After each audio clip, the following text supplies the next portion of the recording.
भैया दूज अथवा यम द्वितीया। भैया दूज का त्योहार कार्तिक सुदी दूज को मनाया जाता है।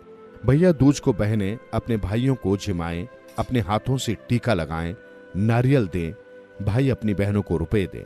यदि बहन भाई को अपने हाथ से जिमाए तो भाइयों की उम्र बढ़ती है और जीवन के कष्ट दूर होते हैं।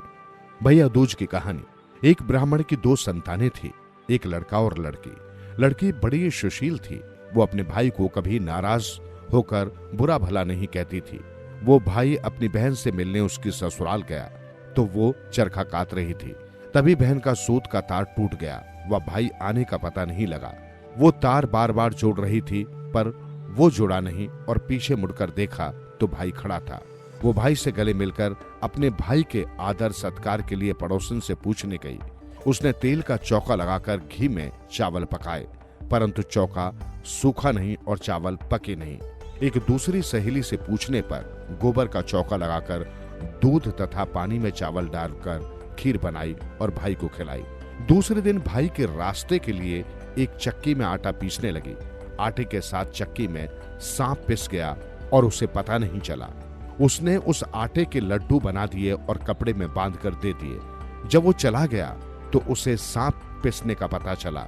भाई की प्यारी बहन अपने बच्चों को पालने में ही सोता छोड़कर भाई की राह पर चल दी। बहुत दूर जाने पर उसे उसका भाई एक पेड़ की छांव में सोता हुआ मिला और पास में पोटली रखी देखी। भाई ने अब तक कुछ नहीं खाया था। उसने सारे लड्डू फेंक दिए और भाई के साथ पियर चली गई। रास्ते में उसने भारी भारी शिलाएं उतरी देखी। एक राहगीर से जब उसने उन शिलाओं के बारे में पूछा तो उसने बताया कि जो बहन अपने भाई से कभी नाराज नहीं होती हो, उसके भाई की शादी के समय ये उसकी छाती पर रखी जाएंगी। थोड़ी दूर जाने पर उसे नाग तथा नागिन मिले। नाग बोला, जिसकी छाती पर ये शिलाएं रखी जाएंगी उसे हम खा लेंगे।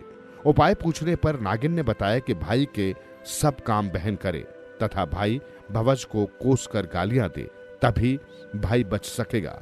वहीं से वह भाई को कोसने लगी। गालियां देती देती पीहर पहुंच गई। माँ बाप को बेटी का ये व्यवहार अच्छा नहीं लगा। विवाह की लगन आई तो वो भाई को गाली देते हुए स्वयं लगन चढ़ाने लगी और वो घोड़ी पर बैठ गई। ज्यों ही वो घोड़ी पर बैठी तभी शिलाएं उड़ती हुई आई और पुरुष के स्थान पर नारी को देखकर वापस चली गई। ऐसा देखकर बारात के लोग उसे अपने साथ ले गए। फेरों का समय आया तो उसने भाई को पीछे धकेल दिया और गंदी गंदी गालियां देकर फेरे ले लिए।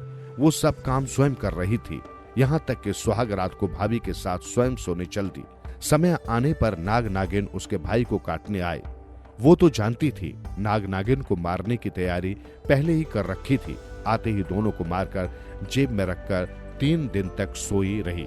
सारे मेहमान विदा हो गए। तब उसकी माँ को उसकी याद आई कि उसे भी विदा करें। विदा के समय उसने माँ की अपेक्षा कर गुस्से में बोला कि मैं इतनी नीच नहीं हूँ। उसने मरे हुए सांपों को दिखाकर बताया कि नाग नागिन भाई भाभी को डसने आए थे। मैंने अपनी जान पर खेलकर भाई के जीवन की रक्षा की है। इसी भाई के पीछे मैं अपने बच्चों को पालने में रोते चिल्लाते छोड़कर आई हूँ। मेरे भाई भाभी को किसी प्रकार का कष्ट न हो। ये कहकर जब लौटने लगी तो माँ और भाई ने उसे रोका और आदर के साथ विदा किया। भैया दूज के दिन चित्रगुप्त की पूजा के साथ साथ दवात तथा पुस्तकों की भी पूजा की जाती है।